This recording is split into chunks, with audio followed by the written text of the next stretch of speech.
ആഫ്രിക്കയിൽ 90% ആളുകളും ബ്രാ യൂസ് ചെയ്യില്ല. നമുക്ക് ചിന്തിക്കാൻ പറ്റുമോ?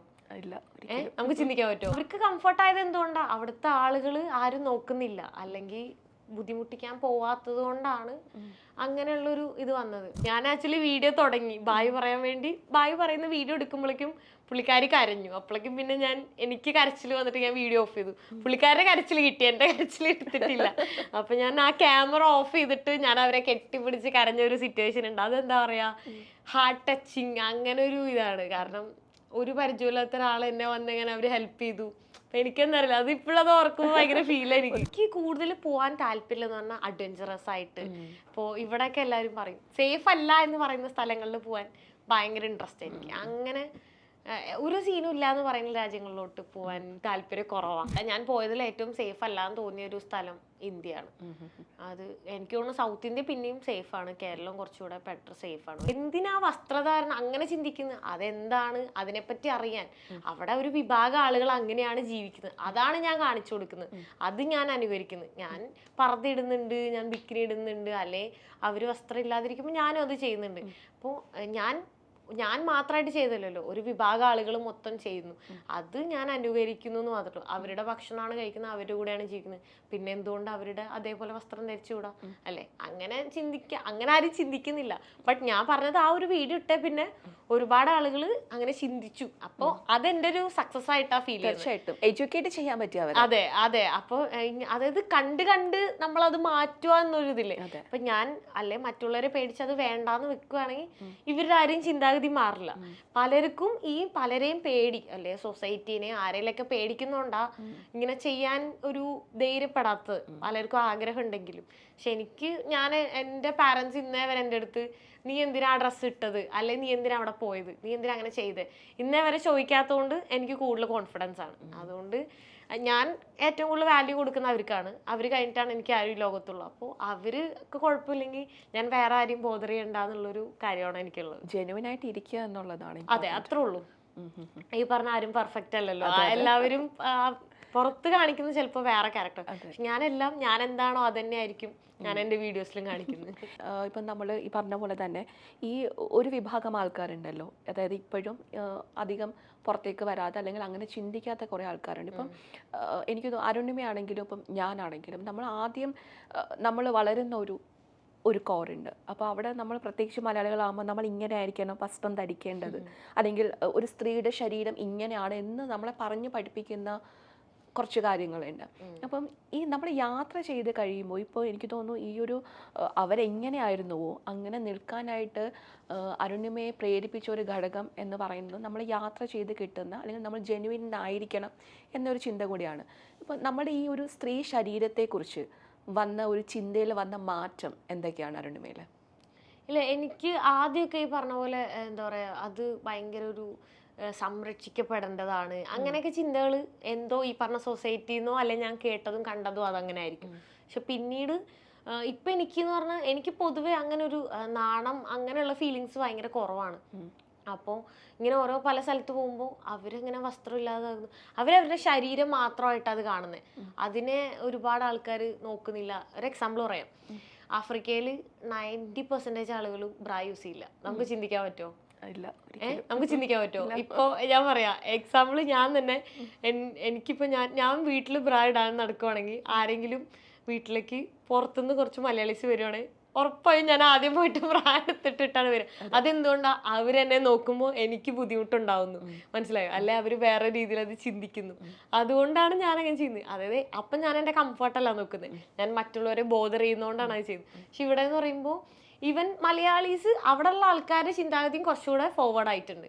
കാരണം ഇവരിത് ഡെയിലി കാണുന്നതാണ്. ബ്രാ ഇടാതെ പലതരത്തിലും പല ഷേപ്പിലും ഈവൻ ഇപ്പോൾ കാണാം, അങ്ങനെ നെറ്റ് പോലെ ഇരിക്കുന്ന ടൈപ്പ് ഓഫ് ഡ്രസ്സിങ് അവർ ചെയ്യുന്നുണ്ട്. അപ്പോൾ അത് എനിക്ക് തോന്നുന്നു അതാർക്കും അറിയില്ല എന്ന് തോന്നുന്നു അധികം.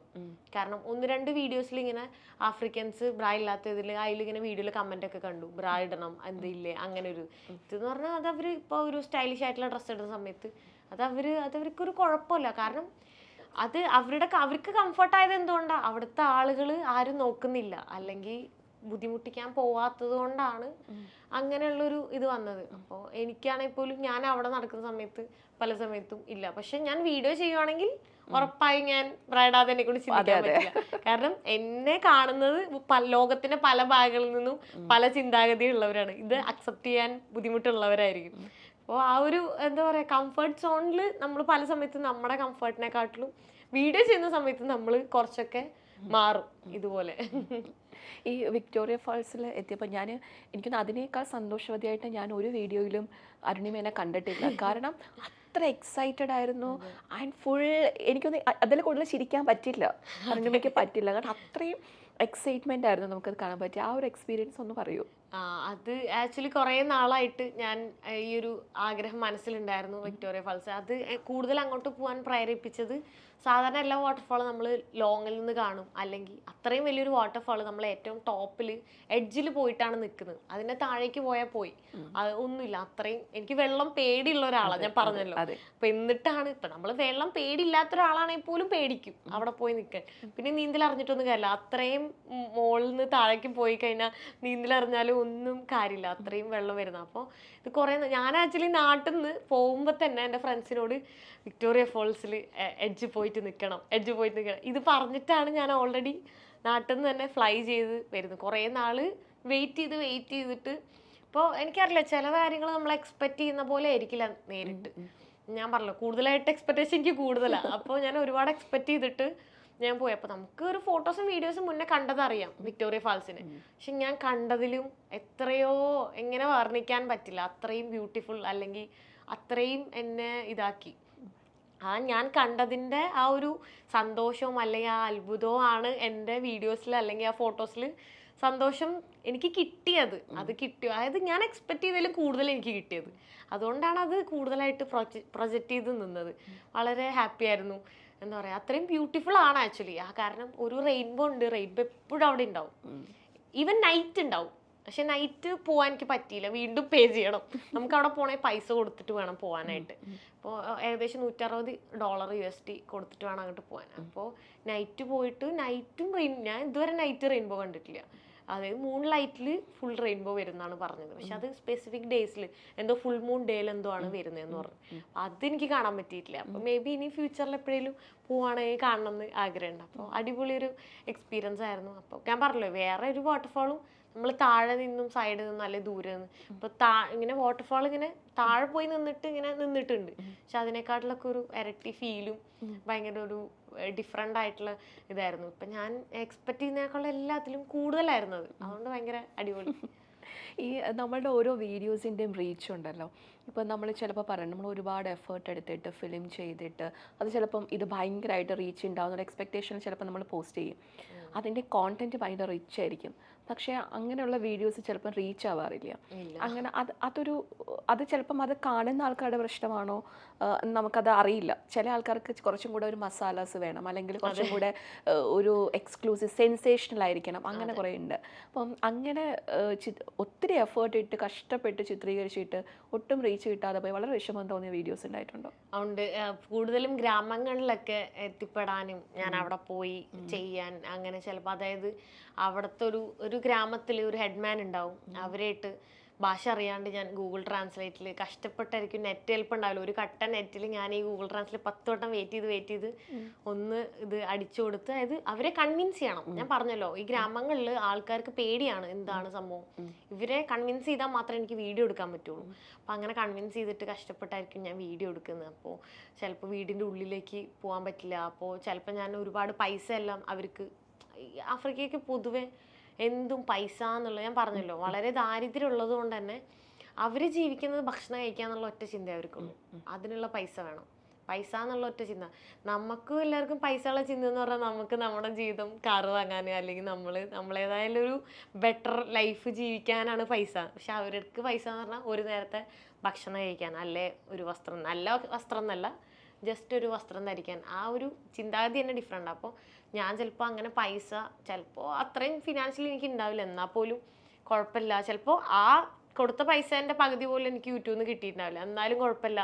അതെനിക്ക്, അതായത് ഇങ്ങനെ ഒരു ലൈഫ് മറ്റുള്ള ആളുകൾ കാണണം, ഇവിടെ ഇങ്ങനെ ഒരു ലൈഫ് ജീവിക്കുന്നുണ്ട് എന്നുള്ള ഇതിൽ എടുക്കുന്ന സമയത്ത് മെയിനായിട്ട് യൂട്യൂബിൽ അത് മറ്റുള്ളവരാരും അങ്ങനെ കാണാതെ.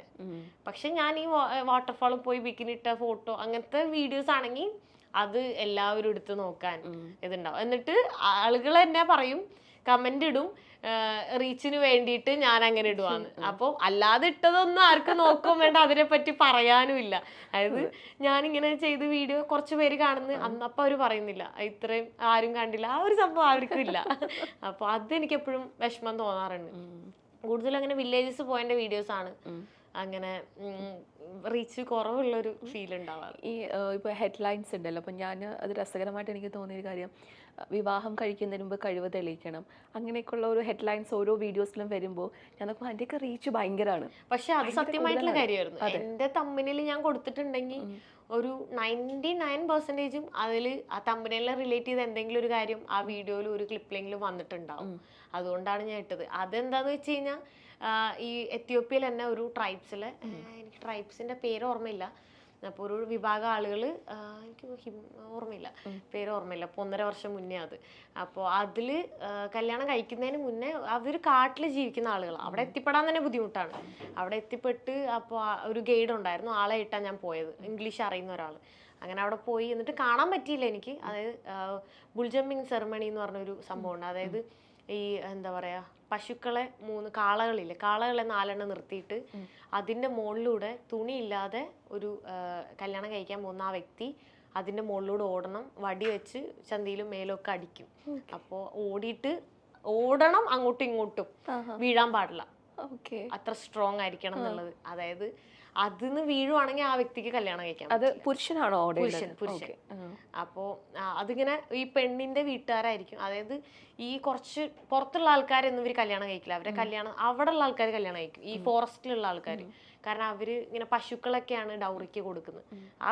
ആ ട്രൈബിലുള്ള ആൾക്കാരെ മാത്രമേ അവർ കല്യാണം കഴിക്കൂ. അപ്പോൾ ഇവരുടെ ഒരു റിലേറ്റീവ് തന്നെ ആയിരിക്കും കല്യാണം കഴിക്കുന്നത്. അപ്പോൾ അവർ ആദ്യമേ ചിലപ്പോൾ കൊച്ചു ജനിക്കുമ്പോൾ തന്നെ ഫിക്സ് ചെയ്തിട്ടുണ്ടാവും ഇന്ന ആളായിരിക്കും കല്യാണം കഴിക്കുക. അപ്പോൾ പക്ഷെ എന്നാലും ഇത് ഫിനിഷ് ആയില്ലെങ്കിൽ ഈ ഒരു സംഭവം ഇങ്ങനെ അതിൽ നിന്ന് ഓടുമ്പോൾ അതിന് അത്രയും സ്ട്രോങ് ആയിരിക്കും. ഇവരിതിനു വേണ്ടി ഓൾറെഡി വർക്കൗട്ടും പ്രാക്ടീസും കാര്യങ്ങളും ചെറുപ്പം തൊട്ടേ ടീനേജിലേ തുടങ്ങും.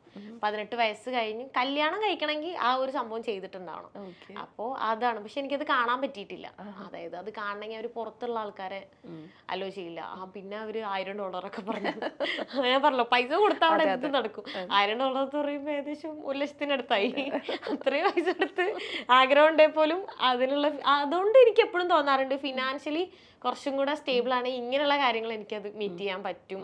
അപ്പോൾ എനിക്ക് ചിലപ്പോൾ പൈസ കുഴപ്പമുണ്ടാവില്ലായിരിക്കും. പക്ഷെ ഇപ്പോഴത്തെ രീതിയിൽ എനിക്കത് പറ്റില്ല. അപ്പോൾ അതെനിക്ക് കാണാൻ പറ്റും. പക്ഷെ ഞാൻ ആ വീഡിയോയിൽ പറയുന്നുണ്ട്, ഓൾറെഡി ആ ഒരു ഗൈഡിനോടും ഞാൻ ചോദിക്കുന്നുണ്ട് അതിനെപ്പറ്റി. അപ്പോൾ ആള് അതിനെ എക്സ്പ്ലെയിൻ ചെയ്യുന്നുണ്ട്, കല്യാണം കഴിക്കണേ ഇങ്ങനെ വേണം, അങ്ങനെയുള്ള ഡീറ്റെയിൽസ്. അപ്പോൾ കല്യാണം കഴിക്കണതിന് പറഞ്ഞാൽ കഴിവ് തെളിക്കുന്ന ഇറ്റ്സ് എ ഡബിൾ മീനിങ് ആണ്. പക്ഷെ ആ ഡബിൾ മീനിങ് ഉള്ളതുകൊണ്ടാണ് ആളുകൾ കണ്ടത്, അല്ലേ? അപ്പോൾ എനിക്കും അറിയാം ആളുകൾ ചിന്തിക്കുന്ന അങ്ങനെ. അപ്പൊ ഞാൻ എന്തായാലും ഡബിൾ മീനിങ് ആയിട്ടുള്ള ഒരു ക്യാപ്ഷൻ ആയിരിക്കും കൊടുത്തിട്ടുണ്ടാവും. എങ്ങനെ ഈ എഡിറ്റിംഗ് പ്രോസസ് ഒക്കെ എങ്ങനെ? ഇത് ഷൂട്ട് ചെയ്തിട്ട് ഒന്നിച്ചാണോ എഡിറ്റ് ചെയ്തോ എല്ലാ ദിവസവും? അത് ഡിപ്പെൻസ് ആണ്. ഞാൻ ഭയങ്കര ലേസി പേഴ്സൺ ആണ്, ഞാൻ എപ്പോഴും മടിയാണ് എനിക്ക്. അപ്പൊ അതുകൊണ്ട് ഞാൻ എൻ്റെ മൂഡ് പോലെയാണ്. ഇപ്പോൾ ഞാനിപ്പോൾ UAE വന്നിട്ട് ആകെ ഒരു വീഡിയോ എടുത്തിട്ടുള്ളൂ, 2 വീഡിയോ ഒന്നും എടുത്തിട്ടുള്ളൂ.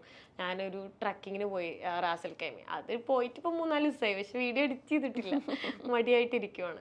അപ്പോൾ പിന്നെ ഇവിടെ ഓൾമോസ്റ്റ് എല്ലാ സ്ഥലവും ഞാൻ കുറേ മുന്നേക്കെ വന്നപ്പോൾ പോയതുകൊണ്ട് പിന്നെ GCCയും UAE എന്നൊക്കെ പറയണത് എനിക്ക് സ്റ്റിൽ ഞാൻ നാട്ടിലെത്തിയ പോലെ എനിക്ക് ഫീൽ ചെയ്യുന്നു. എല്ലാവരും മലയാളീസും ഭക്ഷണമായാലും ഏത് കടയിൽ ചെന്നാലും ഒരു ഭാഷയോ അല്ലെങ്കിൽ അങ്ങനെ ഒന്നുമില്ല. എല്ലാവർക്കും ഈവൻ ബംഗാളി ആയിട്ടുള്ള ആളുകൾക്കും നോർത്ത് ഇന്ത്യയിലെ ആളുകൾക്കും എല്ലാവർക്കും മലയാളം അറിയാം. ആ രീതിയിലാണ്. പാകിസ്ഥാനികൾക്ക് വരെ എന്നോട് സുഖമാണോ എന്ന് ചോദിക്കുന്നത്. ബേസിക് ആയിട്ടുള്ളത് അറിയാം. അപ്പോൾ അത്ര അധികം ആളുകൾ ഇവിടെ ഉള്ളതുകൊണ്ട് തന്നെ എനിക്ക് ഫീൽ ചെയ്യില്ല. അപ്പോൾ എനിക്കെപ്പോഴും വീഡിയോ എടുക്കാനൊരു ഇൻട്രസ്റ്റ് എന്ന് പറഞ്ഞാൽ അല്ലെങ്കിൽ ആരും കാണാത്തത് അത് കാണുന്ന ഒരാൾക്ക് ഇൻട്രസ്റ്റിംഗ് ആയിട്ട് ഫീൽ ചെയ്യണം. അങ്ങനെയുള്ളത് എടുക്കാനാണ് എനിക്ക് കൂടുതൽ താല്പര്യം. ഇനി ഞാൻ പോവാനാണെങ്കിലും എനിക്ക് ചിലപ്പോൾ അങ്ങനെയായിരിക്കും കൂടുതൽ താല്പര്യം. ഇവിടെ പിന്നെ ഞാൻ ഫുഡ് കഴിക്കാന്നുള്ളൊരു ഇതിൽ വന്നത്. ഇപ്പൊ തന്നെ ഞാൻ നല്ല തടി കൂടി, അത് കുഴപ്പമില്ല, അത് കൂടിക്കോട്ടെ എന്നുള്ള രീതിയിൽ തന്നെ ഞാൻ വന്നത്. കാരണം ഞാൻ ഫുഡ് കുറേ നാള് അങ്ങനെ കഴിക്കാണ്ട്, ഇവിടെ എന്ന് പറയുമ്പോൾ എല്ലാ ടൈപ്പ് ഫുഡും കിട്ടും. എനിക്ക് തോന്നുന്നു കേരളത്തിൽ പോകുന്നതിനെക്കാട്ടിലും ഇവിടെയാണ് കുറച്ചും കൂടെ അതുകൊണ്ട് മാത്രം ഞാൻ യു എയിലേക്ക് ഫ്ലൈ ചെയ്ത് വന്ന്. ഈ യാത്ര ചെയ്യുമ്പോൾ എപ്പോഴും നമുക്ക് നമ്മൾ മറക്കാൻ പറ്റാത്ത സ്ഥലങ്ങളുണ്ടാവും, നമ്മുടെ ഓർമ്മയിൽ എന്നും നിൽക്കുന്ന ആൾക്കാരുണ്ടാവും. പിന്നെ ചില സമയത്ത് ഇനി ഈ സാധനങ്ങൾ നമ്മൾ ഓർക്കേ വേണ്ട, അങ്ങനെയുള്ള ഒരുപാട് ഇൻസിഡൻസ് ഉണ്ടാവും. അപ്പോൾ അങ്ങനെയുള്ള എന്തെങ്കിലും ഇൻസിഡൻസ് ഉണ്ടോ? ബംഗ്ലാദേശിൽ ഞാനിങ്ങനെ സൈക്കിൾ ചെയ്തിട്ട് യാത്ര ചെയ്യുമായിരുന്നു. അപ്പോൾ ഇടയ്ക്ക് വെച്ച് എനിക്ക് ഓൾറെഡി സിറ്റിയിൽ നിന്ന് തന്നെ ഫുഡ് പോയ്സൺ ആയി. എന്തോ ബിരിയാണിന്ന് എന്തോന്ന് തോന്നുന്നു. ഭയങ്കര അൺഹൈജീനിക്കാണ് അവിടുത്തെ ഹോട്ടലിലെ ഫുഡൊക്കെ. അപ്പം അങ്ങനെ ഞാൻ ഓൾമോസ്റ്റ് ഒരു 1 വീക്ക് ഞാൻ അവിടെ സിറ്റിയിൽ തന്നെ അവിടുത്തെ ഒരു ആൾക്കാരുടെ വീട്ടിൽ താമസിച്ചു. എന്നിട്ട് കുറച്ച് ഓക്കെ ആയപ്പോൾ തന്നെ ഞാൻ സൈക്കിൾ ചെയ്ത് തുടങ്ങി. പിന്നെ ഞാൻ കുറച്ച് ട്രാവൽ ചെയ്ത് കുറച്ച് കഴിഞ്ഞപ്പോൾ തന്നെ തീരെ വയ്യാണ്ടായിട്ട് ഒരു മെഡിക്കൽ ഷോപ്പ് കയറി ഞാൻ മെഡിസിൻ കഴിച്ചു. മെഡിസിൻ കഴിച്ചിട്ടുണ്ടെങ്കിൽ സൈക്കിളാണല്ലോ, സൈക്കിൾ ചെയ്യാൻ നല്ല എനർജി വേണം, ലൂസ് മോഷനൊന്നും ചെയ്യാൻ പറ്റില്ല. അപ്പം ഞാനിങ്ങനെ ആ ഒരു മെഡിക്കൽ ഷോപ്പിന് മുന്നിലൊരു ബെഞ്ചുണ്ട്, അവിടെ ഇരുന്ന് ഇങ്ങനെ കിടന്നു പോയിട്ട് അവിടുത്തെ ആ മെഡിക്കൽ ഷോപ്പിലെ ആൾ ഇംഗ്ലീഷ് അറിയാൻ എൻ്റെ അടുത്ത് വന്നിട്ട് എന്താണെന്ന് ചോദിച്ച് പറഞ്ഞു പറ്റുന്നില്ല അങ്ങനെ ഇങ്ങനെ. അപ്പോൾ അതിൻ്റെ തൊട്ടപ്പുറം ഒരു ബാർബർ ഷോപ്പ് ഉണ്ട്. അപ്പോൾ ആ ബാർബർ ഷോപ്പിലെ ആൾ എൻ്റെ അടുത്ത് വന്നിട്ട് ഇങ്ങനെ സംസാരിച്ചപ്പോൾ അവിടെ ബംഗാളി ഭാഷ സംസാരിക്കുന്നത്, അതെനിക്കറിയില്ല, ഹിന്ദി അവർക്ക് അറിയില്ല. അപ്പോൾ ഈ ഇംഗ്ലീഷ് അറിയുന്ന ആൾ കമ്മ്യൂണിക്കേറ്റ് ചെയ്തു, ട്രാൻസ്ലേറ്റ് ചെയ്തിട്ട്. അപ്പോൾ ആൾ പറഞ്ഞു വയ്യെങ്കിൽ എൻ്റെ വീട്ടിൽ വന്ന് കിടക്കാം, ഒരു 100 മീറ്റർ തൊട്ടപ്പുറേ വീട്, അവിടെ വന്ന് കിടക്കാമെന്ന് പറഞ്ഞു. ചോദിച്ചത് അപ്പം തന്നെ ഞാൻ ഓക്കെ എന്ന് പറഞ്ഞ് ഈവൻ സൈക്കിൾ ആൾ തന്നെ എടുത്ത് അങ്ങനെ ഞാൻ ആ വീട്ടിൽ പോയിട്ട് ഈവൻ ആ വീട്ടിൽ കയറി ചെല്ലുമ്പോൾ ഒരു ആളുടെ വൈഫുണ്ട്, മക്കളും ഉണ്ട്, 2 മക്കൾ. അവരെ ഞാൻ കണ്ടു, എനിക്ക് മിണ്ടാൻ പോലും വയ്യ. അപ്പം തന്നെ ആൾ റൂം കാണിച്ചു തന്നു, അവിടെ കിടന്നു എന്ന് പറഞ്ഞു. ഭാഷയില്ല, അതായത് ഭാഷ ആള് ജസ്റ്റ് ആക്ഷനിലാണ് കാണിക്കുന്നത്. ഞാൻ അപ്പം തന്നെ കിടന്നു, എനിക്ക് തീരെ വയ്യായിരുന്നു. ഞാൻ കിടന്നിട്ട് 4 hours ഞാൻ അവിടെ ഉറങ്ങി. അപ്പം ഞാൻ സൈക്കിളോ എൻ്റെ പേഴ്സോ ഈവൻ ആരാ എന്താ അതാ ഞാൻ പറഞ്ഞ ആ ട്രസ്റ്റ്, അല്ലെങ്കിൽ ആ ഒരു ഇതുണ്ടല്ലോ, അല്ലെങ്കിൽ ഒരു കണക്ഷൻ കിട്ടും. അവർ നമ്മളിതാക്കില്ല, പറ്റിക്കില്ല എന്നൊരു വിശ്വാസം തന്നെയാണ്. എല്ലാം വിശ്വാസത്തിന്റെ ബേസിലാണ് എൻ്റെ ട്രാവല്. അപ്പം അങ്ങനെ അവിടെ ഞാൻ കിടന്നുറങ്ങി. 4 മണിക്കൂർ കഴിയുമ്പോഴേ ഞാൻ കണ്ണ് തുറക്കുമ്പോഴാണ് എനിക്ക് ചെറിയ ബോധമായിരുന്നു. അപ്പം ഇവിടെ എന്താ. അപ്പം ഞാൻ അവരായിട്ട് സംസാരിച്ചു. അപ്പോൾ ഈ ആളുടെ വൈഫിനും മക്കൾക്കും ഹിന്ദി സിനിമകൾ ഒരുപാട് കണ്ടിട്ട് ഹിന്ദി അറിയാം. അങ്ങനെ എനിക്ക് ഹിന്ദി അറിയാം. അങ്ങനെ ഹിന്ദിയിൽ സംസാരിച്ചു. അപ്പോഴേക്കും അവർ ഫുഡ് ഉണ്ടാക്കി കൊണ്ടുവന്നു തന്നു. പിന്നെ നാരങ്ങയിൽ ഉപ്പും ഇതൊക്കെ ഇട്ട് എനിക്ക് കൊണ്ടുവന്നു തന്ന് അങ്ങനെ ഭക്ഷണം കഴിച്ചു. അപ്പോഴേക്ക് ഈവനിങ് ആയി. അപ്പോൾ അവർ പറഞ്ഞു ഇന്ന് പോകണ്ടെന്ന് പറഞ്ഞു, ഇവിടെ റെസ്റ്റ് ചെയ്യാൻ പറഞ്ഞു. അങ്ങനെ ഞാൻ അവിടെ റെസ്റ്റ് ചെയ്തു. പിറ്റേ ദിവസം എപ്പോഴും ഓക്കെ ആയിട്ടില്ല. അവർ പറഞ്ഞു ഇന്ന് ഇവിടെ പോകണ്ടെന്ന്. അങ്ങനെ ഏകദേശം ഞാൻ അവിടെ 4 ദിവസം താമസിച്ചു. 3-ാമത്തെ ദിവസമൊക്കെ ആയപ്പോഴേക്കും ഓൾമോസ്റ്റ് ഓക്കെ ആയി. അവിടുന്ന് അവരുടെ കൂടെ തന്നെ അവിടുത്തെ ഗ്രാമങ്ങൾ കാണാനും അവിടുത്തെ നിയർ ബൈ അവരുടെ റിലേറ്റീവ്സിൻ്റെ വീട്ടിലൊക്കെ പോയി. പിന്നെ അവിടെ ഇഷ്ടിക ഉണ്ടാക്കുന്ന ഫാക്ടറി ഉണ്ട്, അവിടെയൊക്കെ പോയി വീഡിയോ ചെയ്തു. അങ്ങനെ എല്ലാം എനിക്കും അതിനൊന്നും റീച്ചേ ഇല്ല ആ വീഡിയോസ്. ഇപ്പോൾ കുറേ മുന്നേ 2 years മുന്നേ ഉള്ള വീഡിയോ. അപ്പോൾ അങ്ങനെ ഞാൻ അവിടെയൊക്കെ പോയി എടുത്തു. പിന്നെ ഞാൻ തിരിച്ച് അവരുടെ അടുത്ത് ബായ് പറഞ്ഞ് പോകുന്ന സമയത്ത് പുള്ളിക്കാരി ഭയങ്കര കരച്ചിലായിരുന്നു. ഇനി നമ്മൾ കാണുമോ, ഇനി വരുമോ, വേറെ രാജ്യം കൂടെ ആണല്ലോ. അപ്പോൾ ഞാൻ ആക്ച്വലി വീഡിയോ തുടങ്ങി ബായ് പറയാൻ വേണ്ടി. ബായ് പറയുന്ന വീഡിയോ എടുക്കുമ്പോഴേക്കും പുള്ളിക്കാരി കരഞ്ഞു. അപ്പോഴേക്കും പിന്നെ എനിക്ക് കരച്ചിൽ വന്നിട്ട് ഞാൻ വീഡിയോ ഓഫ് ചെയ്തു. പുള്ളിക്കാരുടെ കരച്ചിൽ കിട്ടി, എൻ്റെ കരച്ചിൽ എടുത്തിട്ടില്ല. അപ്പം ഞാൻ ആ ക്യാമറ ഓഫ് ചെയ്തിട്ട് ഞാൻ അവരെ കെട്ടിപ്പിടിച്ച് കരഞ്ഞ ഒരു സിറ്റുവേഷൻ ഉണ്ട്. അതെന്താ പറയുക, ഹാർട്ട് ടച്ചിങ് അങ്ങനെ ഒരു ഇതാണ്. കാരണം ഒരു പരിചയമില്ലാത്ത ഒരാൾ എന്നെ വന്നിങ്ങനെ അവർ ഹെൽപ്പ് ചെയ്തു. അപ്പം എനിക്കെന്താ അറിയില്ല, അത് ഇപ്പോഴത് ഓർക്കുമ്പോൾ ഭയങ്കര ഫീൽ എനിക്ക്. Soul connection. അതെ സത്യമായിട്ടും എനിക്ക് എന്തോ പോലെ അത്. അപ്പോൾ അവരുടെ ആ സ്നേഹം, ഞാൻ എന്തെന്നറിയില്ല, ആരെന്നറിയില്ല, ഒന്നും അറിയാതെ ആ ഒരു ഇതിൽ അവരെന്നെ സ്നേഹിച്ചില്ലേ. അതായത് അതെ അതാണ്, അവിടെയാണ് ആ കാര്യം. ഒന്നും എക്സ്പെക്ട് ചെയ്യാതെ അവരെന്നെ സ്നേഹിച്ച്, അതായത് അവരത്രയും ഹൃദയത്തിൽ നിന്ന് തന്ന സ്നേഹം. അപ്പൊ അതെനിക്ക് എന്നിട്ട് സ്റ്റിൽ ഇപ്പോഴും ഞാൻ കോണ്ടാക്ട് ഉണ്ട്. അവരെപ്പോഴും ചോദിക്കും എന്നാ വരിക, ഇനി കാണാൻ വരുമോ. ഞാൻ പറയും എന്തെങ്കിലും ഞാൻ വരും, സർപ്രൈസ് ആയിട്ട് വരും. വീടും കാര്യങ്ങളും എനിക്ക് അറിയാലോ. വരും എന്ന് പറയുമ്പോൾ അവർ പറയും ഞങ്ങൾ കാത്തിരിക്കും, അങ്ങനെ പറയും. അപ്പോൾ അവർ ഫോട്ടോയിൽ എൻ്റെ ഉണ്ട്. അപ്പം ഞാൻ ഇടയ്ക്ക് ഇങ്ങനെ ഗാലറി നോക്കുമ്പോൾ അതൊക്കെ കാണുമ്പോൾ തന്നെ ഞാൻ അവർ വീഡിയോ കോൾ ചെയ്യും മിസ് ചെയ്യുമ്പോൾ. അപ്പോൾ അതൊരു വല്ലാത്ത എക്സ്പീരിയൻസ് ആയിരുന്നു. അതുപോലെ അങ്ങനെ കുറച്ച് ആളുകളെ എൻ്റെ യാത്രയിൽ, അതായത് എൻ്റെ ആണെന്ന് ഞാൻ കരുതുന്നത്, അങ്ങനെ വിചാരിക്കുന്ന കുറച്ച് ആളുകളെ ഞാൻ ഈ യാത്ര കൊണ്ട് എന്ത് നേടി എന്ന് പറയുന്നത് ഇതൊക്കെ തന്നെയാണ് നേടിയത്. ഒരുപാട് നല്ല മനുഷ്യർ, അതാണ്. പിന്നെ മോശം അനുഭവം പറയുകയാണെങ്കിൽ എനിക്കൊരിക്കലും ചിന്തിക്കണ്ടെന്ന് തോന്നിയിട്ടില്ല. അത് മോശം അനുഭവം കഴിഞ്ഞെങ്കിലും ഞാനത് ഓർക്കുമ്പോൾ, അല്ലെങ്കിൽ നോർമലായിട്ട് ഇപ്പോൾ ഇത് ഇൻ്റർവ്യൂ അല്ലാതെ തന്നെ എന്നെപ്പോൾ ആര് കണ്ടാലും, എൻ്റെ കൂട്ടുകാർ തന്നെ 5-6 വർഷം മുന്നേ നമ്മൾ കണ്ടിട്ടുള്ള ഫ്രണ്ട്സ് കണ്ടാലും ഓരോ എക്സ്പീരിയൻസസ് അവരെന്നോട് ചോദിക്കാറുണ്ട്. അപ്പം ഞാൻ ഷെയർ ചെയ്യുന്ന സമയത്ത് ഞാൻ പറയാറുണ്ട് അങ്ങനെ എന്തൊക്കെ ഉണ്ടായിട്ടിരുന്നു. അപ്പോൾ ബാഡ് എക്സ്പീരിയൻസ് എനിക്ക് ഒരിക്കലും പറയാതിരിക്കാൻ അങ്ങനെ തോന്നിയിട്ടൊന്നുമില്ല. അങ്ങനെ ചിന്തിക്കണ്ടെന്ന് തോന്നിയ സാഹചര്യങ്ങളൊന്നും ഇല്ല. ഇപ്പം റീസെൻ്റ്ലി ഞാൻ ഒരു അങ്കോളയെ വെച്ചിട്ട് ഞാനിങ്ങനെ ഒരു ഗ്രാമത്തിൽ നടന്നുകൊണ്ടിരിക്കുമായിരുന്നു. അങ്ങനെ ഒരു ബൈക്കിൽ വണ്ടികളൊന്നും വരുന്നില്ല, ഫുള്ള് ഗ്രാവൽ റോഡാണ്. അപ്പോൾ ഒരു വണ്ടി വന്നപ്പോൾ ഒരു ബൈക്കിൽ 2 ആണുങ്ങളുണ്ടായിരുന്നു. അങ്ങനെ ലിഫ്റ്റ് ചോദിച്ചപ്പോൾ അവർ തന്നു. എന്നിട്ട് ഒരു വില്ലേജിൽ പോയിട്ട് അവരെന്തോ ബൈക്ക് എന്തോ റെഡിയാക്കാൻ വേണ്ടി എന്തൊക്കെയോ ചെയ്യുന്നുണ്ടായി. ഭാഷ ഒട്ടും അറിയില്ല. അവിടെ പോർച്ചുഗീസ് സ്പീക്കിംഗ് ആണ്, ഇംഗ്ലീഷ് സ്പീക്കിംഗ് അല്ല. നെറ്റോ സിമ്മോ ഒന്നും നോ സർവീസാണ്. അപ്പോൾ കമ്മ്യൂണിക്കേഷൻ ഫുൾ ആക്ഷനാണ്. അത്ര എനിക്ക് പറ്റുള്ളൂ. അപ്പോൾ അങ്ങനെ ഗ്രാമത്തിലൊക്കെ പോയി കുറച്ച് നേരം അവിടെ നിന്നിട്ട് ബൈക്ക് എന്തോ റെഡിയാക്കി. ഞാൻ പറയുന്നുണ്ട് സ്ഥലത്തിൻ്റെ പേര്, അങ്ങോട്ട് പോവാണോ, അങ്ങനെ ബേസിക് ആയിട്ടുള്ള കുറച്ച് കാര്യങ്ങൾ ഇങ്ങനെ അറിയുമല്ലോ. ഇപ്പോൾ കാസ എന്ന് പറഞ്ഞ വീട്, അമിഗോ ഫ്രണ്ട്, അങ്ങനെ കാര്യങ്ങൾ. അപ്പം ഞാൻ ചോദിക്കും വില്ലേജ്, അങ്ങനെ ചോദിക്കും. അങ്ങനെ ജസ്റ്റ് അവർ ചോദിച്ചിട്ട് സ്ഥലത്തിൻ്റെ പേര് പറഞ്ഞപ്പോൾ അത് ഇങ്ങനെ പറഞ്ഞു. അപ്പം എനിക്കറിയില്ല എസ് ആണോ നോ ആണോ. അപ്പം ആ ഒരു 2 പേരുണ്ടായാലും ഒരാൾ അവർ ആ വില്ലേജ് ഇറങ്ങി, വേറൊരാളും ബൈക്കിൽ ഞാൻ കയറിയിട്ട് ഞങ്ങൾ പോവായിരുന്നു. പോണേൻ്റെ ഇടയിൽ പുള്ളിക്കാരൻ പുറകിൽ ഇങ്ങനെ കൈ വെച്ചിട്ട് ഓൾറെഡി ജാക്കറ്റ് ആൾ ഇട്ടേക്കുന്നു. എന്നിട്ട് പുറകിൽ എൻ്റെ വയറിന്ന് താഴേക്ക് പോയിട്ട് ടച്ച് ചെയ്ത്. അപ്പം തന്നെ ഞാൻ ചൂടായിട്ട് ഞാൻ വണ്ടി സ്റ്റോപ്പ് ചെയ്യാൻ പറയുമ്പോഴേക്ക് ഞാൻ വീഡിയോ ഓൺ ആക്കി. ഞാൻ പറഞ്ഞില്ലേ ടൂളായിട്ട് എൻ്റെ അതേ ഉള്ളൂ. അങ്ങനെ ഞാൻ പെട്ടെന്ന് വീഡിയോ ഓൺ ആക്കിയിട്ട് എന്താ ചെയ്യുന്നതെന്ന് ചോദിച്ചു. സ്റ്റോപ്പ് ചെയ്യാൻ പറഞ്ഞു. സ്റ്റോപ്പ് ചെയ്തു. ആള് സ്റ്റോപ്പ് എന്ന് പറഞ്ഞപ്പോൾ തന്നെ 2-3 വട്ടം പറഞ്ഞപ്പോൾ ഇറങ്ങിയിട്ട് എൻ്റെ ആള് എന്താ ചെയ്യുന്നത്, അങ്ങനെ വാട്ട് ഐ ഡു അങ്ങനെ ചോദിച്ചപ്പോൾ ആള് പറയാം പുറകെ ചൊറിയാണെന്ന്. ആൾക്ക് മനസ്സിലായി ഞാൻ ശരിക്കും എൻ്റെ മനസ്സിൽ ഭയങ്കര പേടി ഉണ്ടായിരുന്നു. കാരണം ആ സാഹചര്യം എന്ന് പറഞ്ഞു കഴിഞ്ഞാൽ ഗ്രാവൽ റോഡ്, 2 സൈഡും കാട്, ഒരാൾക്കാരും ഇല്ല, നോ സർവീസ്. ആ സാഹചര്യത്തിൽ എൻ്റെ മനസ്സുണ്ടല്ലോ, എൻ്റെ ഹൃദയമൊക്കെ ഇങ്ങനെ പൊട്ടിപ്പോണ പോലെ ഇങ്ങനെ ഇടിക്കുക. പക്ഷെ നമ്മൾ പുറത്ത് ഒരിക്കലും നമ്മുടെ കണ്ണിലായാലും നമ്മളുടെ ബോഡി ലാംഗ്വേജിൽ നമ്മൾ പേടിക്കുന്നു തോന്നുമ്പോൾ നമ്മളെ അവർ അറ്റാക്ക് ചെയ്യുള്ളൂ. അത് മനുഷ്യനായാലും മൃഗമായാലും ഒക്കെ അങ്ങനെയാന്ന് തോന്നുന്നു. അപ്പൊ എനിക്ക് പേടിയില്ലാത്ത പോലെ ഞാൻ ഷൗട്ട് ചെയ്താണ് സംസാരിച്ചത്. അപ്പൊ ആള് പറഞ്ഞു, ആള് പേടിച്ചിട്ട് ആളെന്ത് പറഞ്ഞു, ഞാൻ ഒന്നിങ്ങനെ ചിന്തിച്ചു ഒരു സെക്കൻഡ്. എന്നിട്ട് ആള് പുറകെ ചൊറിഞ്ഞാന്ന് പറഞ്ഞു. അപ്പം എന്നിട്ട് പിന്നെ ഞാൻ എൻ്റെ ബാഗ് ഇങ്ങനെ കെട്ടി വെച്ചിട്ടുണ്ടായിരുന്നു ബൈക്കിൽ, ബാഗ് എടുത്തു. അതിന് ശേഷം പിന്നെ ഞാൻ പോവാന്നുള്ള ഇതിൽ ഞാൻ നടന്നു. അപ്പോൾ ആള് തിരിച്ചു പോവാണ് പിന്നെ ചെയ്ത്. പക്ഷെ എൻ്റെ മനസ്സിൽ സ്റ്റിൽ ആള് തിരിച്ചു വരുമോ അല്ല എന്തെങ്കിലും ചെയ്യും. ഞാനപ്പോൾ ഒന്നും റിയാക്ട് ചെയ്തില്ല. ഒരു പബ്ലിക് സ്പേസോ അല്ലെങ്കിൽ ആൾക്കാരുള്ളതാണ് എനിക്ക് ആളെ അടിക്കാൻ ഓട്ടോമാറ്റിക്കലി അത് ഉള്ളിൽ നിന്ന് വരും. ആളെ അടിക്കാൻ എന്നെ തൊട്ടെങ്കിൽ നമുക്ക് തിരിച്ച് റിയാക്ട് ചെയ്യാനുള്ളൊരു ഇതുണ്ടാവും. ആളുകള് അത് വീഡിയോ കണ്ടിട്ട് എൻ്റെ അടുത്ത് നീ എന്താ റിയാക്ട് ചെയ്യാഞ്ഞേ, എനിക്കറിയോ ആ സാഹചര്യം എത്രത്തോളം, ഞാൻ പറഞ്ഞ ബിഹൈൻഡ് ദ സീൻ എന്ന് പറഞ്ഞ പോലെ എത്രത്തോളം അത് അത്ര ഈസി ആയിട്ടുള്ളൊരു സിറ്റുവേഷൻ പോലും അല്ല അത് ഹാൻഡിൽ ചെയ്യും. ഞാൻ വളരെ പാനിക്കായിട്ട് നിൽക്കുന്നത്.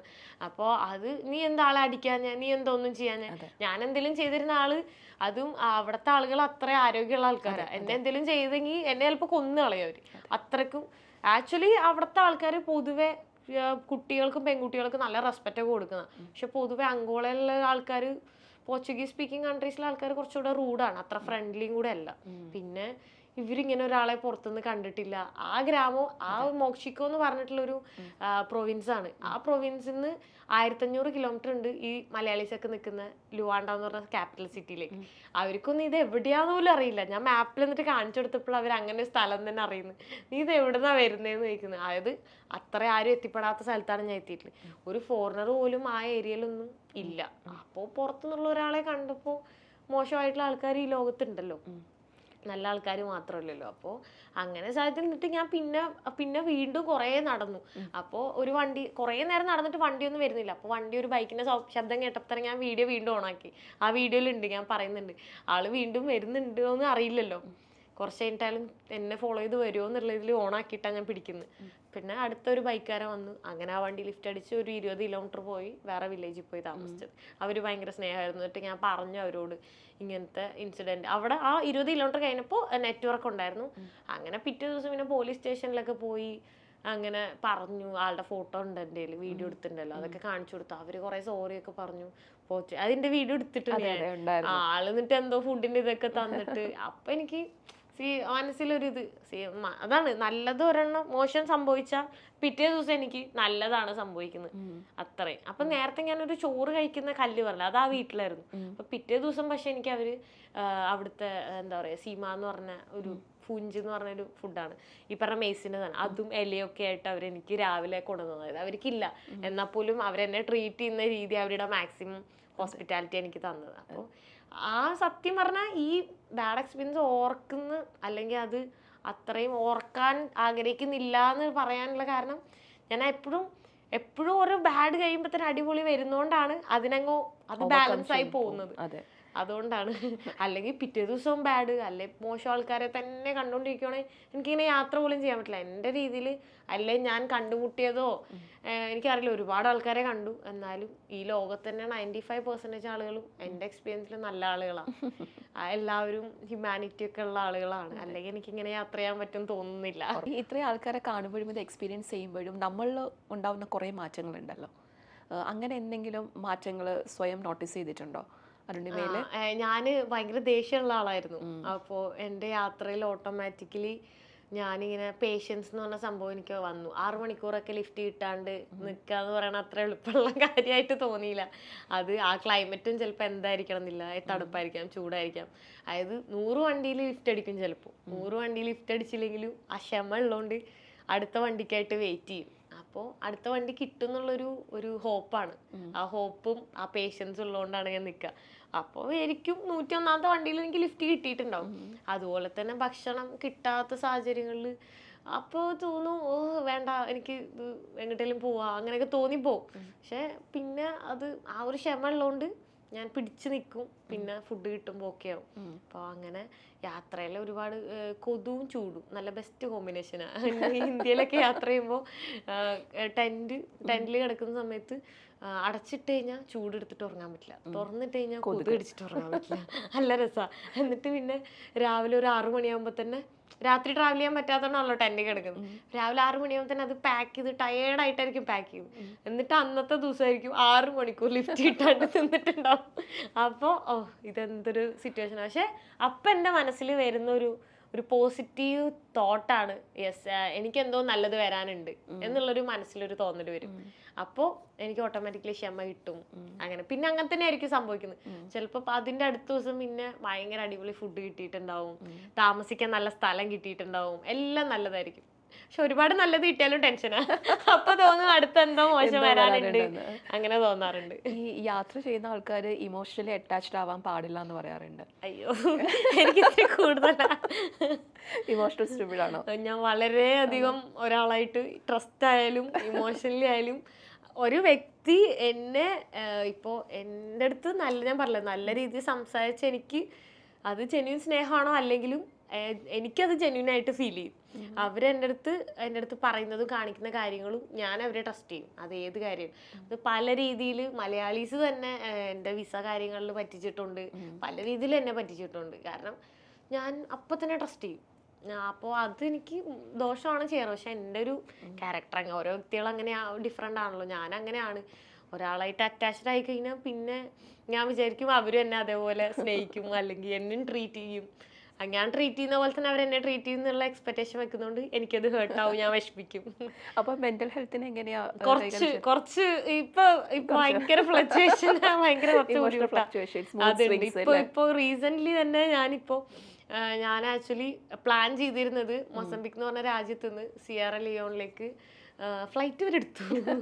അപ്പോൾ അവിടുന്ന് ഫുള്ള് അവിടുത്തെ ആഫ്രിക്കൻ കൺട്രീസ്, സെനഗല്, മൗറിറ്റാനിയ, മൊറോക്കോ, ടുണീസിയ, ഇതൊക്കെ പോകാനായിരുന്നു പ്ലാൻ. ഈവൻ ഞാൻ റൂട്ട് നേരത്തെ പറഞ്ഞ പോലെ എല്ലാം ബൈ റോഡ് പോവാം വരയ്ക്കുകയും ചെയ്തു. എന്നിട്ട് ഈവൻ അവിടുത്തെ ആൾക്കാരൊക്കെ വിളിച്ച്, എനിക്ക് കോണ്ടാക്ട്സ് ഉണ്ട് അവിടുത്തെ. ഇപ്പോൾ എൻ്റെ വീഡിയോസ് കാണുന്ന ആൾക്കാർ എന്നെ പറയും, പല ആഫ്രിക്കയിലുള്ളവർ പറയും ഞാൻ ഈ രാജ്യത്താ, ഇവിടെ വരുമ്പോൾ വിളിക്കണം, എന്തെങ്കിലും ഹെൽപ്പ് ഉണ്ട്. ഭയങ്കര ഹെൽപ്പിംഗ് ആണ് എനിക്ക് പൊതുവെ മലയാളീസിന് കിട്ടിയിട്ടുള്ളത്. അപ്പോൾ അവർക്കൊക്കെ വിളിച്ച് ഞാൻ പറയുകയും ചെയ്തു ഞാൻ വരുവാണ് അങ്ങനെയാണ്. പക്ഷെ എനിക്കിങ്ങനെ അവിടെ നിന്നപ്പോൾ ഭയങ്കര എന്തോ മൂഡ് സ്വിങ് ആയിട്ട് അങ്ങനെയാണ് ഞാൻ പെട്ടെന്ന് UAE വന്നതും. പിന്നെ എൻ്റെ പ്ലാൻസേ മാറ്റി, ഞാൻ പറഞ്ഞു UK അങ്ങനെ വിസ കൊടുത്തതും ഇപ്പം ഞാൻ 30-ാം തീയതി നാട്ടിൽ പോകുന്നതൊക്കെ അങ്ങനെ പ്ലാൻ ചേഞ്ച് ചെയ്തു. ഇട്ട പ്ലാനേ അല്ല ചിലപ്പോൾ നടക്കുന്നത്. ആ ഒരു മൂഡ് സ്വിങ് കാരണം, അത് പ്രത്യേകിച്ച് റീസൺ ഒന്നുമില്ല, ചിലപ്പോൾ എന്താന്ന് തന്നെ എനിക്കിങ്ങനെ ചിലപ്പോൾ ഒറ്റപ്പെടലൊക്കെ ഫീൽ ചെയ്യും. എനിക്ക് ഒറ്റയ്ക്ക് യാത്ര ചെയ്യുന്ന എനിക്ക് ഏറ്റവും ഇഷ്ടം. പക്ഷെ എന്നാലും ചില സാഹചര്യങ്ങളിൽ നമുക്കൊരു ഒറ്റപ്പെടലുണ്ട്. അത് ഒറ്റപ്പെടൽ അനുഭവിച്ചവർക്കായിരിക്കും മേ ബി അറിയാൻ പറ്റുക. അപ്പോൾ ഭയങ്കര ബുദ്ധിമുട്ടായിരിക്കും. വെച്ചാൽ കുറച്ച് ഹാപ്പനിങ് ആയിട്ടുള്ള പ്ലേസിൽ പോകും. ഇപ്പോൾ ഞാൻ മുന്നേ ഇതേപോലെ കഴിഞ്ഞ വർഷം ഇതേപോലെ എനിക്ക് ഭയങ്കര മൂഡ് സ്വിങ് വന്നിട്ട് അറൗണ്ട് 46,000 ഫ്ലൈറ്റ് എല്ലാം ആയി.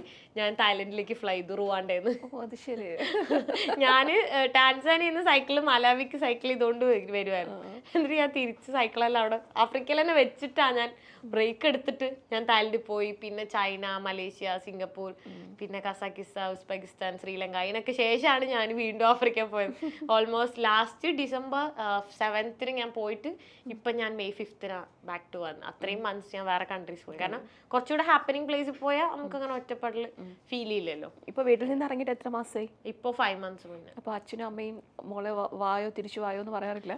ഇപ്പൊ ഞാൻ സിയാറ ലിയോണിലേക്ക് ഞാൻ പോവാണെന്ന് പറഞ്ഞിട്ട് ഞാൻ പറഞ്ഞിട്ടുണ്ടായി, വിളിച്ചു. അപ്പോൾ എന്നോട് ഓണമായപ്പോൾ എന്ത് ചോദിച്ചു, ഓണത്തിനപ്പോൾ വരുന്നില്ലേ എന്ന് ചോദിച്ചു. അപ്പം ഇല്ല, ഞാൻ അടുത്ത വർഷം ഒരു ഫെബ്രുവരിയിലാണ് നാട്ടിലേക്കുള്ളൂ എന്ന് പറഞ്ഞു. അപ്പോൾ ഇടയ്ക്ക് വന്നിട്ട് പോക്കൂടെ, എന്നോട് അങ്ങനെ ഇതായിട്ട് പറയൊന്നുമില്ല. അപ്പം ഞാൻ പറഞ്ഞു ഇല്ല, ഞാൻ വരുന്നില്ല. പക്ഷെ പ്ലാൻ മാറിയല്ലോ ഇപ്പൊ ഞാൻ വിളിച്ചു പറഞ്ഞു ഞാൻ വരുന്നുണ്ട്. അല്ലാതെ എന്നെ അവരാരും അങ്ങനെ ഇതാക്കല്ലോ. പിന്നെ ഞാൻ പറഞ്ഞല്ലോ, എൻ്റെ യാത്രയിൽ ഒരുപാട് ആൾക്കാരെ കാണുമ്പോൾ ആ കാണുന്ന ആളുകളാണ് എൻ്റെ ഫാമിലി, എൻ്റെ ചുറ്റുപാടുള്ളവരാണ് എൻ്റെ എല്ലാം. അപ്പം അതുകൊണ്ട് തന്നെ എനിക്ക് അങ്ങനെ ഒരു മിസ്സിങ്ങോ അല്ലെങ്കിൽ അങ്ങനത്തെ ഒരു സംഭവം ഉണ്ടാവാറില്ല ഒരുപാട്. അതായത് കേരളത്തിൽ പോകണം എന്നുള്ളൊരു മിസ്സിങ് ഒരുപാട് വരാറില്ല. മലയാളീസിനെ കാണുന്നുണ്ട്, സംസാരിക്കാറുണ്ട്. അപ്പോൾ പിന്നെ വേണ്ടപ്പെട്ടവർ നമ്മൾ വീഡിയോ കോളൊക്കെ ചെയ്ത് സംസാരിക്കുന്നതുകൊണ്ട് തന്നെ ഒരുപാട് മിസ്സിങ് ഉണ്ടാവാറില്ല. അങ്ങനെ പൊതുവെ എനിക്ക് അങ്ങനെ പോവാനും അത്ര ഇഷ്ടമില്ല. ലൈഫിൽ ഏറ്റവും കൂടുതൽ സന്തോഷിപ്പിക്കുന്നത് എന്താ? സന്തോഷിപ്പിക്കുന്നത് ഫുഡ് കഴിക്കുന്നു, ട്രാവൽ ചെയ്യുന്നു. അത് തന്നെയാണ് ഏറ്റവും നല്ല ഫുഡ് കിട്ടുക എന്നുള്ളതാണല്ലേ? അതാണ് എൻ്റെ ഹാപ്പിനെസ്. ഓക്കെ, എന്തൊക്കെയാണ് ഫ്യൂച്ചർ, എന്തൊക്കെയാണ് പ്ലാൻസ് ഉള്ളത്? ട്രിപ്പ് ഇനി അടുത്തത് എങ്ങോട്ടത്തേക്കാണ് പോകുന്നത്? അതെ, അടുത്ത ഞാൻ വിസ കിട്ടുകയാണെങ്കിൽ UK പോകണം. അത് കഴിഞ്ഞിട്ട് അയർലൻഡ്, പിന്നെ ഷെങ്കൻ കിട്ടുവാണെങ്കിൽ കുറച്ച് കൺട്രി ആദ്യം അപ്ലൈ ചെയ്യുമ്പോൾ എന്തോ ഫസ്റ്റ് ടൈം പോകുന്നത്, ഇതുവരെ പോയിട്ടില്ല. അപ്പോൾ കുറച്ച് 1 month എന്തോ കിട്ടുള്ളൂ എന്ന് തോന്നുന്നു. അപ്പോൾ കുറച്ച് കൺട്രീസാണ് പറ്റും. അപ്പോൾ അത് കഴിഞ്ഞിട്ട് പിന്നെ ഞാൻ ഓൾറെഡി US വിസ അപ്ലൈ ചെയ്തിട്ടുണ്ട്. പക്ഷേ നെക്സ്റ്റ് ഇയർ ഓഗസ്റ്റിൽ എനിക്ക് അപ്പോയിൻമെൻറ്റ് കിട്ടി. ഇന്ത്യൻ പാസ്പോർട്ട് വെച്ച് അപ്ലൈ ചെയ്യുമ്പോൾ അത്രയും ടൈം എടുക്കും. അപ്പോൾ അത് കിട്ടി. എനിക്കൊരു ഡ്രീം പ്ലേസ് ആയിട്ട് സൗത്ത് അമേരിക്കയിൽ ബ്രസീൽ, അർജന്റീന, വെനിൻസുല, അപ്പോൾ പെറു, ചില ആ ഏരിയ ഒക്കെ എനിക്ക് ഭയങ്കര, അതായത് കുറച്ചുകൂടെ ഡെവലപ്ഡ് ആണ്, ബട്ട് സ്റ്റിൽ അതായത് എനിക്ക് കൂടുതൽ പോകാൻ താല്പര്യമില്ലെന്ന് പറഞ്ഞാൽ അഡ്വഞ്ചറസ് ആയിട്ട്. ഇപ്പോൾ ഇവിടെയൊക്കെ എല്ലാവരും പറയും സേഫ് അല്ല എന്ന് പറയുന്ന സ്ഥലങ്ങളിൽ പോകാൻ ഭയങ്കര ഇൻട്രസ്റ്റ് എനിക്ക്. അങ്ങനെ ഒരു സീനും ഇല്ല എന്ന് പറയുന്ന രാജ്യങ്ങളിലോട്ട് പോകാൻ താല്പര്യം കുറവാണ്. അപ്പോൾ ഇപ്പം ശരിക്കും ഈ പറഞ്ഞ ഇറാഖിലും അഫ്ഗാനിലും അങ്ങനെയൊക്കെ പോകാൻ ഇഷ്ടമാണ്. നോർത്ത് കൊറിയയിലൊക്കെ പോകാൻ ഭയങ്കര ഇഷ്ടമാണ്. ഭയങ്കര ഒരു ആലോചിക്കുമ്പോഴേ ഭയങ്കര ഒരു എക്സൈറ്റ്മെൻറ്റാണ്. പക്ഷെ ഇങ്ങനെയുള്ള പോകുമ്പോൾ ഈ പല ഡെവലപ്ഡ് കൺട്രീസിലേക്കും പോകാൻ ബുദ്ധിമുട്ടാവും. ഇപ്പോൾ യൂറോപ്പിലായാലും US-ലൊക്കെ. അപ്പം അതുകൊണ്ട് അതൊക്കെ ഞാൻ എൻ്റെ ആഗ്രഹം ഞാൻ മാറ്റി ലാസ്റ്റ് പോവാം എന്ന് വെച്ചിട്ട് ഇരിക്കുവാണ്. South America visa, US visa കിട്ടണം. അതുവഴി മെക്സിക്കോ വഴി നമുക്ക് ബൈ റോഡ്, ഞാൻ പറഞ്ഞല്ലോ കുറേ കൺട്രി പോകാൻ പറ്റും. US വിസ തന്നെ ഓൺ അറൈവൽ സൗത്ത് അമേരിക്കയിൽ കുറേ കിട്ടും. അപ്പം അതിന് ഞാൻ വെയിറ്റിംഗ് ആണ്. അതാണ് ഞാൻ എക്സൈറ്റ്മെൻറ്റോട് കൂടി വെയിറ്റ് ചെയ്യുന്നത്, സൗത്ത് അമേരിക്ക കാണാനാണ്. കുറേ പേര് എന്നോട് പറഞ്ഞു ബ്രസീലിലൊക്കെ ഭയങ്കര ആൾക്കാർ ഭയങ്കര പ്രശ്നക്കാരാ, അങ്ങനെ പ്രശ്നക്കാരാന്ന് പറയുമ്പോൾ അങ്ങോട്ട് എക്സ്പീരിയൻസ് ചെയ്യണം. അതായത് ആൾക്കാർ പറയുന്നതായിരിക്കില്ല ചിലപ്പോൾ എനിക്ക് കിട്ടുക. ഇപ്പോൾ ആഫ്രിക്കയിൽ തന്നെ കെനിയയിലെ ഒരു മലയാളിയെല്ലാം എൻ്റെ അടുത്ത് ഞാൻ പോകുന്നതിന് മുന്നേ എൻ്റെ വീഡിയോ കണ്ടിട്ട് എന്തോ ആളുടെ ഫാദർ എൻ്റെ വീഡിയോ കണ്ടിട്ട് അങ്ങനെ എനിക്ക് ആൾ മെസ്സേജ് അയച്ചു ഇൻസ്റ്റയിൽ. അങ്ങനെ ആൾ എന്ത് പറഞ്ഞു, ആളെൻ്റെ അടുത്ത് പറഞ്ഞു ആഫ്രിക്ക ഭയങ്കര പ്രശ്നമാണ്, ഭയങ്കര പിടിച്ചു പറയാം, അങ്ങനെ ഉണ്ട്. പക്ഷെ എന്നാലും ഭയങ്കര ഇതിൽ എനിക്ക് പറഞ്ഞിട്ട്, പക്ഷെ എനിക്ക് അവിടെ എത്തിയപ്പോൾ ആ ചിന്തകൾ, ഞാൻ പറഞ്ഞല്ലോ ഒരുപാട് എക്സ്പെക്ട് ചെയ്ത് അവിടെ പോയത്. അവിടെ എത്തിയപ്പോൾ ഇതൊരു കുഴപ്പമില്ല, എനിക്ക് ഭയങ്കര ഓക്കെ ആയിട്ട് ഫീൽ ചെയ്തു. പക്ഷെ അതേസമയം വേറെ പല വ്ളോഗേഴ്സും യാത്ര ചെയ്ത് അവിടെ എത്തിയവർക്കൊക്കെ ബുദ്ധിമുട്ടുകൾ നേരിട്ടിട്ടുണ്ട്. ഞാൻ പിന്നെ ബുദ്ധിമുട്ടുകൾ നേരിട്ടാലും പെട്ടെന്ന് മറന്നു പോകുന്നു. നല്ലത് കൂടുതൽ സംഭവിക്കുന്നതുകൊണ്ട് അതെന്തോ ലക്കാണോ എന്താന്നൊന്നും അറിയില്ല. അത് അങ്ങനെ തന്നെ നിൽക്കട്ടെ. അതൊരു ഏറ്റവും വലിയ കാര്യമാണല്ലോ അങ്ങനെ ഉണ്ടാവുക എന്നുള്ളത്. അപ്പം ഇനി ഇപ്പോൾ ഒരുപാട് പേര്, എനിക്ക് തോന്നുന്നു അരുണിമ ഇങ്ങനെ യാത്ര ചെയ്തിട്ട് ഇൻസ്പയർഡ് ആവുന്ന കുറേ പെൺകുട്ടികളുണ്ട്. ഇനിയും ഈ സോളോ ട്രാവൽ നടത്താൻ ആഗ്രഹിക്കുന്ന കുട്ടികളുണ്ട്. സോ അപ്പം ഇത്ര വർഷമായിട്ട് ഈ പല കോണ്ടിനെൻ്റ് മീൻസ് പല രാജ്യങ്ങളും എക്സ്പ്ലോർ ചെയ്തിട്ട് കിട്ടിയൊരു എക്സ്പീരിയൻസ് ഉണ്ട്. അപ്പോൾ അതിൽ നിന്നും അങ്ങനെയുള്ള ആൾക്കാരോട്, ബിഗിനേഴ്സിനോട് എന്താ പറയാനുള്ളത്? ആദ്യം തന്നെ നമ്മൾ വലിയ വലിയ സ്ഥലങ്ങളിലേക്ക് പോവാതെ നമുക്ക് ആദ്യം ഒരു പെട്ടെന്നൊരു എക്സ്പീരിയൻസ് ഉണ്ടാവില്ലല്ലോ. അപ്പോൾ ആദ്യം കേരളത്തിൽ യാത്ര ചെയ്യുക. ഒറ്റയ്ക്ക് യാത്ര ചെയ്യണമെന്ന് പറയുന്നവരോട് ഞാൻ അങ്ങനെ പറയാം. കേരളത്തിൽ യാത്ര ചെയ്യുക, പകൽ യാത്ര ചെയ്യുക, പിന്നെ കേരളത്തിൽ തന്നെ നൈറ്റ് യാത്ര ചെയ്യുക. അപ്പം തന്നെ വ്യത്യസ്തമായ ആൾക്കാർ, ഇപ്പോൾ ട്രിവാൻഡ്രത്തുള്ള ഒരാളാണ് കാസർഗോഡ് വരെ പോകുമ്പോഴേക്കും പല ഡിഫറെൻ്റ് ആളുകളെ നമ്മൾ കാണും. ഈവൻ പല സ്ലാങ്, പല ഭക്ഷണ രുചികൾ എല്ലാം മാറും. അപ്പം തന്നെ നമുക്കൊരു ഐഡിയ കിട്ടും. പിന്നെ നിയർ ബൈ ഉള്ള നമ്മുടെ തമിഴ്നാടും ആന്ധ്രയും കർണാടകയും അവിടെ പോവാം. അങ്ങനെ പോയിട്ട്, കാരണം നോർത്ത് ഇന്ത്യയിൽ ഡയറക്റ്റ് ആയിട്ട് ഇപ്പോൾ ഈവൻ പലരും മണാലി അവിടെ പോകും. പക്ഷെ അവിടുത്തെ പോലെയല്ല ബീഹാറും മധ്യപ്രദേശും ജാർഖണ്ഡിൽ തന്നെ ഇൻസിഡന്റ് ഒക്കെ അറിയാലോ അന്നത്തെ. അപ്പോൾ റേപ്പ് കേസ് അതൊക്കെ ശരിക്കും സംഭവങ്ങളുണ്ട്. അപ്പോൾ അങ്ങനെ ഒരാൾക്ക് വില്ലേജ് കാണണം ഒറ്റയ്ക്ക് യാത്ര എന്ന് പറഞ്ഞാൽ അത്ര ഈസി ആയിട്ടുള്ള കാര്യമല്ല. അപ്പോൾ പക്ഷെ നമ്മളിത് 1 by 1 ഇങ്ങനെ ഓരോ സ്ഥലവും വരുന്ന സമയത്ത് 1-2 ബാഡ് എക്സ്പീരിയൻസ് എന്തായാലും ഈ സ്ഥലത്തു നിന്നൊക്കെ കിട്ടും. അപ്പോൾ അതിന്ന് നമ്മൾ കൂടുതൽ ബോൾഡ് ആവുക. പക്ഷെ നമ്മൾ ഒരിക്കലും ട്രോമ അല്ലെങ്കിൽ ആ ഒരു ഇതിലേക്ക് പോകരുത്. അത്രയും ഒരു മനസ്സിന് ഒരു സ്ട്രോങ് ആയിട്ടുള്ള മൈൻഡ് സെറ്റ് ഉണ്ടാക്കിയിട്ട് വേണം പോവാൻ. കാരണം എക്സ്പെക്ട് ചെയ്യണം എന്തെങ്കിലുമൊക്കെ സംഭവിക്കുന്നു, അല്ലെങ്കിൽ നല്ലത് മാത്രം സംഭവിക്കുന്നു പറഞ്ഞ് പോയി കഴിഞ്ഞാൽ എന്തായാലും ബാഡ് എക്സ്പീരിയൻസ് ഉണ്ടാവും. ഒരു പെൺകുട്ടി ഒറ്റയ്ക്ക് പോകുമ്പോൾ വരുന്ന കുറേ ചാലഞ്ചസ് ഉണ്ട്. അത് നമുക്ക് എത്ര നോക്കിയാലും നമുക്ക് അവോയ്ഡ് ചെയ്യാൻ നമ്മളെ കൊണ്ട് പറ്റൂല. അപ്പോൾ അതിനി ട്രെയിനിൽ പോയാലും ബസ്സിൽ പോയാലും എങ്ങനെ പോയാലും അത് എന്തായാലും എക്സ്പീരിയൻസസ് വരും. അപ്പം അതുകൊണ്ട് തന്നെ അങ്ങനെ പയ്യെ പോവാം. അതായത് പെട്ടെന്നൊരു നോർത്ത് ഇന്ത്യയിൽ പോവാതെ അങ്ങനെ പോവുകയാണെങ്കിൽ കുറച്ചും കൂടെ ഇതായിരിക്കും. പിന്നെ ഏതെങ്കിലും അഡ്വൈസ് നോക്കുക, ആരുടെ അടുത്തെങ്കിലൊക്കെ ചോദിച്ച് അറിഞ്ഞ്. എൻ്റെ അടുത്ത് ചോദിക്കാറുണ്ട് കുറേ ആൾക്കാർ, സജഷൻസ് ഒക്കെ ചോദിക്കാറുണ്ട്, ഞാൻ പറഞ്ഞു കൊടുക്കാറൊക്കെ ഉണ്ട്. അപ്പോൾ അങ്ങനെ. പിന്നെ ഫിനാൻഷ്യലി ഇൻഡിപെൻഡൻ്റ് ആയിട്ടിരിക്കുക, അതാണ് ഫസ്റ്റ് പറയാനുള്ളത്. അതെ, ബേസിക് അതാണ്. അതാണെങ്കിൽ അപ്പോൾ ഒരിക്കലും ഒരാളുടെ അടുത്ത് നമ്മൾ പൈസ ചോദിക്കേണ്ട ഒരു സാഹചര്യം വരില്ലല്ലോ. എനിക്ക് തോന്നിയിട്ടുള്ളത് പല സമയത്ത് പൈസ നമ്മുടെ കയ്യിലുണ്ടെങ്കിൽ അതൊരു ടൂളാണ്, അതൊരു കോൺഫിഡൻസ് നമുക്ക് തരും. അപ്പോൾ ഒരാളെ ഡിപ്പെൻഡ് ചെയ്യാണ്ട് നിൽക്കുവാണെങ്കിൽ തന്നെ നമ്മളിപ്പോൾ എൻ്റെ ലൈഫിൽ എല്ലാവർക്കും ആ ഭാഗ്യം ഉണ്ടാവണമെന്നില്ല. എൻ്റെ ലൈഫിൽ എൻ്റെ A to Z ഡിസിഷൻ എടുക്കുന്നത് ഞാനാണ്. ഒരു കൺട്രി പോകുന്നതായാലും ആരുടെ കൂടെ നിൽക്കുന്നതായാലും എന്ത് ഭക്ഷണം കഴിക്കുന്ന എന്ത് കാര്യവും ഞാൻ മാത്രം. എൻ്റെ ലൈഫിൽ പെർമിഷൻ ചോദിക്കുക എന്ന് പറയുന്ന സംഭവമേ ഇല്ല. ആരും എന്നെ റെസ്ട്രിക്റ്റും ചെയ്യുന്നില്ല. എൻ്റെ പാരൻസിനോട് ഞാൻ പറഞ്ഞല്ലോ, അടുത്ത പ്ലാൻ ഞാൻ ഇട്ട് കൺഫേം ആക്കിയതിന് ശേഷം ഞാൻ അവരെ പറയുന്നത്. എൻ്റെ ഫ്രണ്ട്സിനോട് പറയുന്നതും അതേപോലെ ഞാൻ പാരൻസിനോട് പറയും അടുത്ത ഇങ്ങോട്ടാണ് പോകുന്നത്, അല്ലാതെ ഞാൻ അങ്ങോട്ട് പോട്ടെ അങ്ങനെയുള്ള സംഭവങ്ങളൊന്നും ഞാൻ ചോദിക്കാറ് പോലും. അപ്പോൾ അവർ ജസ്റ്റ് ചോദിക്കും അവിടെ ഓക്കെ ആണോ, ഇങ്ങനെയാണോ, അറിയുന്ന ആൾക്കാരുണ്ടോ, അത്ര അവർ ചോദിക്കും ഡീറ്റെയിൽസ്, അല്ലാതെ ഒന്നുമില്ല. അപ്പോൾ അതെനിക്ക് എൻ്റെ ഭയങ്കര ഭാഗ്യമായിട്ടാണ് ഞാൻ കാണുന്നത്. കാരണം എല്ലാവരുടെ ലൈഫിലും എല്ലാവരും പറയും പെൺകുട്ടികൾക്ക് മാത്രമാണ്, ഒരിക്കലല്ല, ആൺകുട്ടികൾക്കും വളരെയധികം ബുദ്ധിമുട്ടുകൾ ഉണ്ട്. അപ്പോൾ എല്ലാവർക്കും അങ്ങനെ തന്നെയാണ്. റെസ്പോൺസിബിലിറ്റീസ് കൂടുതൽ ആൺകുട്ടികൾക്കാന്ന് തോന്നുന്നു. അതായത് നമ്മുടെ സൊസൈറ്റി കൊടുക്കുന്നത് കൂടുതലും. അതായത് ഒരു 10-30 വയസ്സുള്ള ആൺകുട്ടിയാണെങ്കിൽ തന്നെ വീട്ടിലുള്ളവരെല്ലാവരും നീ തന്നെ നോക്കണം. ഇവൻ കല്യാണം കഴിച്ച് ജോലിയുള്ള പെൺകുട്ടിയാണെങ്കിലും നീ അവളെ നോക്കണം, അതിനുള്ള പ്രാപ്തിയായിട്ട് കല്യാണം കഴിച്ചാൽ അത് സൊസൈറ്റി കൊടുക്കുകയാണ്. അപ്പോൾ എന്താ ഫിനാൻഷ്യലി ഇൻഡിപെൻഡൻ്റ് ആയിട്ട് നിൽക്കുവാണെങ്കിൽ കുറച്ചും കൂടെ നമുക്ക്. അപ്പോൾ ആൺകുട്ടികളാണെങ്കിൽ തന്നെ എല്ലാവർക്കും ഒന്നില്ലെങ്കിൽ വീട്ടുകാരത്തായാലും ഈവൻ വൈഫിൻ്റെ അടുത്ത് പെർമിഷൻ ചോദിക്കുന്ന ഒരു സാഹചര്യം ഉണ്ടാവും. എനിക്ക് എൻ്റെ ലൈഫിൽ അത്രയും കമ്മിറ്റ്മെൻ്റ് ഉള്ള ആരും ഇല്ലാത്തതുകൊണ്ടാണോ എന്നൊക്കെയറിയില്ല. എൻ്റെ പാരൻസിനോട് എന്തായാലും ഞാൻ പെർമിഷൻ ആയിട്ട് ചോദിച്ചിട്ടില്ല, എന്നെ അവർ റെസ്ട്രിക്റ്റ് ചെയ്യാനും വന്നിട്ടില്ല. അതുകൊണ്ട് ഞാൻ ആരോടും പെർമിഷൻ ചോദിക്കും. എൻ്റെ ആഗ്രഹം പോലും ലൈഫ് ലോങ് ഞാൻ ഒരു വ്യക്തിനോട് പെർമിഷൻ ചോദിക്കരുത് എന്നുള്ളതാണ്. അതുകൊണ്ട് തന്നെയാണ് എനിക്കൊരു ഒരു റിലേഷൻഷിപ്പ് അല്ലെങ്കിൽ അങ്ങനെ ഒന്നും കൊണ്ടുപോകാൻ താല്പര്യമില്ലാത്ത, ഒരു ഡീപ്പായിട്ട് ഒരു മാരേജ് എന്നുള്ളൊരു കോൺസെപ്റ്റിലേക്ക് ഒന്നും പോകാൻ താല്പര്യമില്ലാത്ത തന്നെ ഈ ഒരു റീസണാണ്. അത് ഞാൻ കണ്ടിട്ടുള്ള വ്യത്യസ്തമായ മാരേജ് ചെയ്ത ആളുകളെ കണ്ടിട്ടുണ്ട്. പല ഇന്റർ റിലീജിയൻ, ഇന്റർ കാസ്റ്റ്, പല രാജ്യങ്ങളിലെ ആൾക്കാർ, ഇന്ത്യയിലെ ആൾക്കാർ, ആഫ്രിക്കൻസിന്റെ മാരേജ് ഒക്കെ കണ്ടിട്ടുണ്ട്. പക്ഷെ എങ്ങനെയൊക്കെ നോക്കിയാലും അവരൊക്കെ ലൈഫിലും കുറെ സിമിലർ ആയിട്ടുള്ള ഈ പറഞ്ഞ റെസ്ട്രിക്ഷൻസും പെർമിഷൻ കാര്യങ്ങളും വരും. അപ്പൊ അതൊക്കെ കാണുമ്പോൾ എനിക്ക്, പക്ഷെ ചില സമയത്ത് ഭയങ്കര അടിപൊളിയായിട്ടുള്ള കപ്പിൾസിനെയും കാണും. വളരെ കുറവായിരിക്കും, പക്ഷെ ഭയങ്കര അണ്ടർസ്റ്റാൻഡിങ്ങിൽ സെപ്പറേറ്റ് ഒറ്റയ്ക്ക് യാത്ര ചെയ്യുന്ന ആൾക്കാരുണ്ട്, പെൺകുട്ടികൾ. പക്ഷെ അവർ കുറച്ചുകൂടെ റൂമൊക്കെ ബുക്ക് ചെയ്ത് അങ്ങനെ ആയിരിക്കും. എന്നാലും സോളോ ട്രാവലിംഗ് ചെയ്യുന്ന കപ്പിൾസ്, അതായത് വൈഫ് അങ്ങനെ ചെയ്യുന്നുണ്ടാവും. പക്ഷെ അപ്പൊ തോന്നും അടിപൊളിയാണല്ലോ, കല്യാണം കഴിച്ചാലും വലിയ മാറ്റമൊന്നും വരില്ലല്ലോ, പക്ഷെ ഒരു റിസ്ക് എടുക്കാൻ അടുത്ത മൊമെന്റിൽ അത് മാറുകയാണ്. അതെ, അടുത്ത മൊമെന്റിൽ അടുത്ത ആൾക്കാരെ കാണുമ്പോൾ മാറും. അതാ ഞാൻ പറഞ്ഞു, മൈൻഡ് ഫ്ലക്ച്വേറ്റ് ചെയ്തോണ്ട് കൺഫ്യൂസ്ഡ് ആണ്. അതെ. ലാസ്റ്റ് ക്വസ്റ്റ്യൻ, അതായത് ഇപ്പം ആഫ്രിക്കൻ കൺട്രീസ് യാത്ര ചെയ്തു, അതുപോലെ പല രാജ്യങ്ങളും യാത്ര ചെയ്തു, ഇന്ത്യയും യാത്ര ചെയ്തു. അപ്പം ഏത് കൺട്രിയാണ് ഏറ്റവും കൂടുതൽ സേഫ് ആയിട്ട് തോന്നിയിട്ടുള്ളത്? ഞാൻ പോയതിൽ ഏറ്റവും സേഫ് അല്ലാന്ന് തോന്നിയ ഒരു സ്ഥലം ഇന്ത്യയാണ്. അത് എനിക്ക് തോന്നുന്നു സൗത്ത് ഇന്ത്യ പിന്നെയും സേഫ് ആണ്, കേരളം കുറച്ചുകൂടെ ബെറ്റർ സേഫ് ആണ്. പക്ഷെ ഈ നോർത്ത് ഇന്ത്യയിൽ തന്നെ വില്ലേജസ് ആണ്. ഇപ്പം മുംബൈ ആയാലും ഡൽഹി ആയാലും പ്രശ്നങ്ങളില്ല, കൊൽക്കത്ത ആയാലും പ്രശ്നങ്ങളില്ല. പക്ഷെ സിറ്റി വിട്ട് കഴിഞ്ഞ് ഔട്ടറിലേക്ക് പോകുന്ന സമയത്ത് എല്ലാം എക്സ്ട്രീമാണ്. മതമായാലും വളരെ രീതിയിൽ. ഇപ്പോൾ എനിക്കൊക്കെ ഞാൻ മുന്നേ ഒരു ആൺകുട്ടിയുടെ കൂടെ യാത്ര ചെയ്ത സമയത്ത് ആ മുസ്ലിമാണ്.